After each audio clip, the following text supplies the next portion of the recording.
Bueno, esta es una presentación sobre comunicación personal centrada sobre todo en hacer una pequeña introducción a lo que es el tema de emociones, inteligencia emocional y nuestra conversación interior. Hay una frase que me gusta mucho de Anthony Robbins, que es esta, que dice que la manera como nos comunicamos con los demás y con nosotros mismos en última instancia determina la calidad de nuestras vidas. El objetivo, bueno, pues conocer las herramientas básicas de comunicación que tenemos todos y lo importante es manejarlas. Entonces, cuando hablamos de herramientas, tenemos que hablar del uso, ¿no? ¿Y dónde las usamos? Pues en comunicación intrapersonal, que es la que mantenemos con nosotros mismos, y en la comunicación interpersonal, que es la que mantenemos con otras personas. Entonces, esto es como si tuviéramos una caja de herramientas, como veis aquí, iremos sacando las herramientas para ver cómo podemos desarrollarlas.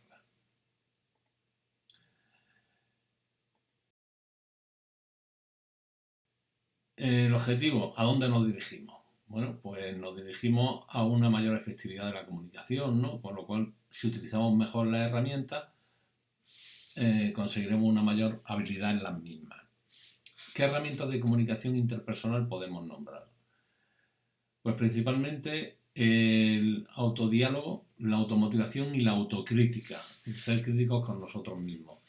Y de comunicación intrapersonal, bueno, pues la asertividad, que es comunicarnos de una manera muy eficiente, la empatía, que es entender y sentir las emociones de las personas con las que nos relacionamos, la escucha activa, que no es oír, es escuchar. La diferencia está en que tenemos que hacer un esfuerzo mental cuando escuchamos, y la retroalimentación, que lo que hace es mejorar esta escucha activa.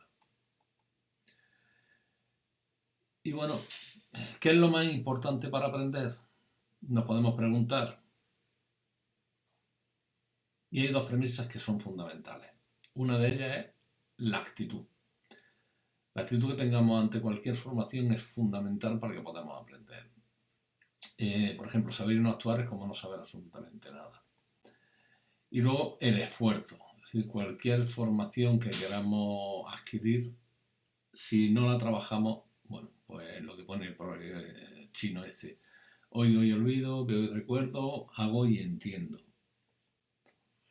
Las emociones. Aquí tenemos una descripción, bueno, muy escueta de las diferentes emociones, desde la ira, la ansiedad, miedo, temor, culpa, vergüenza, tristeza, etcétera, etcétera. Y hay 5 que se consideran que son las básicas, las fundamentales, ¿no?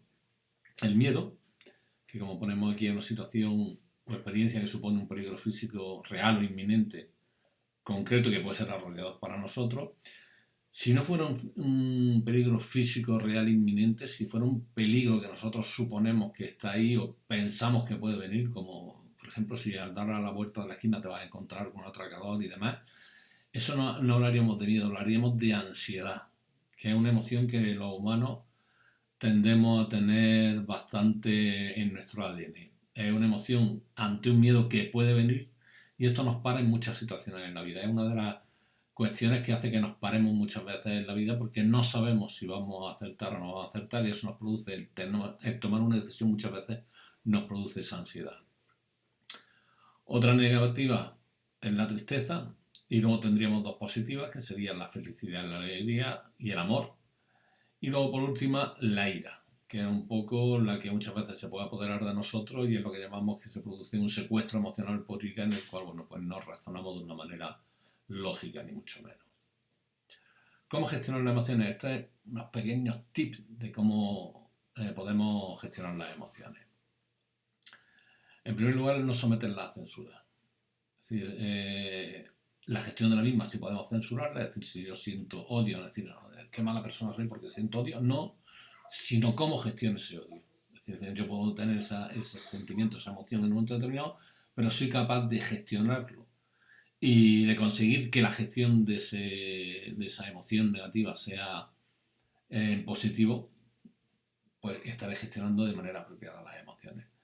Y otra cosa importante es conocernos. Tenemos que permanecer atentos a las señales emocionales, tanto de nivel que tener físico como psicológico, ¿vale? Hablamos aquí de los pacientes, pero hablamos en general también. Investigar cuáles son las motivaciones que desencadenan esas emociones. ¿Qué me motiva a tener ese odio? ¿Qué me motiva a tener esa tristeza? ¿Qué me motiva a tener ese tipo de emoción?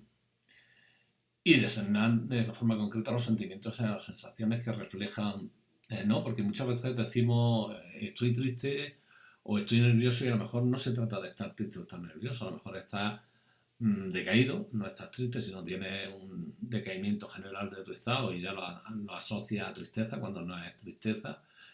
Y el hablar de una persona decir que se siente nervioso, ¿por qué? Porque a lo mejor está con la mano temblorosa, además, a lo mejor el temblar la mano es porque está haciendo un esfuerzo anterior con el brazo y le está temblando. Por eso muchas veces intentar describir lo que nosotros vemos y detrás de lo que vemos, luego puede haber una emoción o no, pero es muy importante describir lo que vemos, no de ahí inducir, perdón, qué emoción es la que está sintiendo esa persona o la que está en ese momento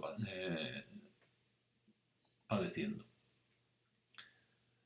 Bien, importante, las competencias emocionales. Esto es lo que pretende dentro de lo que es el desarrollo de la inteligencia emocional, que seamos capaces de desarrollar estas competencias emocionales. En cuanto a lo social, bueno, pues hablamos de la conciencia de los sentimientos, las necesidades, de las preocupaciones ajenas, ¿no? Y gestión de las relaciones. Esto sería la parte, digamos, más de la comunicación interpersonal, y la otra sería la parte de las competencias personales, sería la comunicación intrapersonal a nivel emocional, ¿no? La conciencia de uno mismo y la autogestión de uno mismo.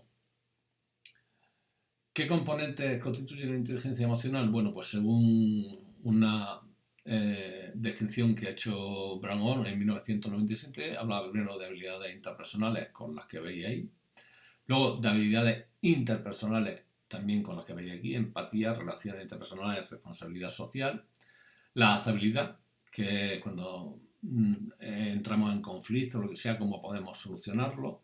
El manejo del estrés también es otra habilidad dentro de la inteligencia emocional que es muy importante.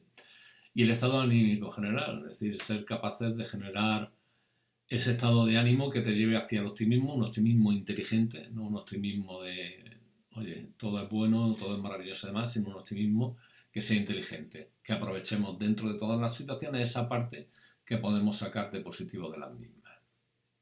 Y luego, ¿cómo percibimos la comunicación? Bueno, pues hay tres canales principales por los que percibimos la comunicación. Están los visuales, que mucho, bueno, y sobre todo cuando tengamos a lo mejor una persona que hable de lo que ve, cómo ve la vida, de lo que vi el otro día, de estoy teniendo esa imagen y demás, hablamos de personas visuales, las que dicen, oye, pues esto me suena a que ya lo he oído antes, o me gusta como la manera que tienes de expresarte, etcétera, etcétera. Cuando hablamos de algo son más los auditivos y los kinestéticos son los que son las percepciones, ¿vale? El táctil, a lo mejor, por ejemplo, cuando alguien habla de me siento, veo tal imagen, ¿vale? O arrastrado a la silla, estas son personas más kinestésicos. ¿Qué es lo bueno de esto? Bueno, pues entender que ninguno de los tres canales se da en solamente ese canal, sino que hay una mezcla de los tres y que algunos, bueno, pues tendemos sobre todo a ser más visuales, otros tienden a ser más auditivos y otros tienden a ser más kinestésicos. Tenemos que ver cuál es nuestro canal preferente porque a través de ese vamos a aprender mejor. Hay quien aprende mejor oyendo o leyendo, hay quien aprende mejor a lo mejor pues viendo una película. Entonces cada uno tenemos una manera de aprender preferente, aunque los tres canales obviamente funcionan en todos nosotros prácticamente. Y luego la pirámide de Maslow. ¿Por qué ponemos aquí la pirámide de Maslow? Porque creo que es muy importante entender que cuando hay determinadas situaciones en nuestra vida, por mucho que queramos acceder a otra, digamos, a una autorrealización o una confianza al respecto, si no hemos cubierto las necesidades básicas, es decir, si no podemos respirar, obviamente no podemos pensar en otra cosa. Pero si en el empleo estamos inseguros, además, y algo que puede pasar mucho en la gente que emprendemos, pues ahí vamos a tener un tema que nos va a afectar al resto, es decir, nos va a afectar a la amistad, nos va a afectar al afecto, nos va a afectar a la intimidad sexual, nos afecta, por supuesto, al autorreconocimiento y demás, esa confianza que nos generamos y demás. ¿Por qué? Porque tenemos esa inseguridad en el empleo. Entonces esto debemos de conocerlo para que seamos capaces de superarlo. Y bueno, lo que viene a decir la teoría de Maslow es que si para conseguir el siguiente nivel tenemos que tener resuelto el inmediatamente anterior, ¿no?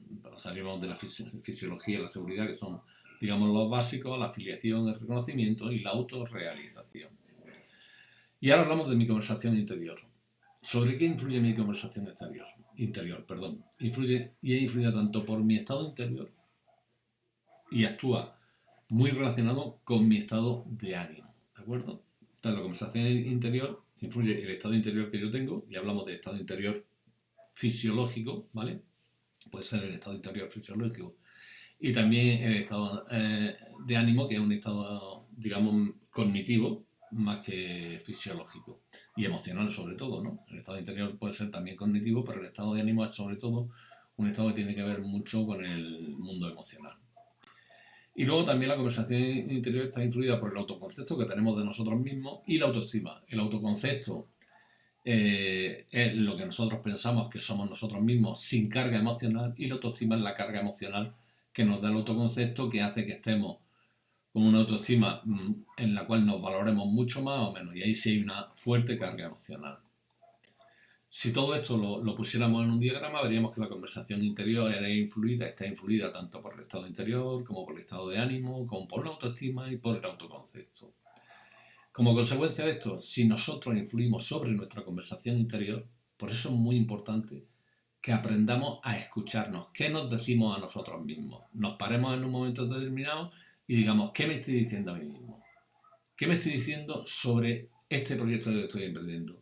¿Por qué? Porque ese estado que yo genero en mí mismo a la hora de hablarme a mí mismo va a influir en mi estado de ánimo, va a influir en mi autoestima y va a influir en mi autoconcepto. Entonces es muy importante que nos digamos para ver cómo está produciéndose esa conversación. ¿Y por qué? Porque podemos influir en ella. Si yo influyo en mi conversación interior, si hago que sea más positiva, obviamente voy a mejorar mi estado interior, mi estado de ánimo, mi autoestima y mi autoconcepto. Espero que esta pequeña presentación haya dado un poco de luz sobre nuestra conversación interior y sobre lo que nos puede aportar también el tema de la gestión de las emociones. Muchas gracias.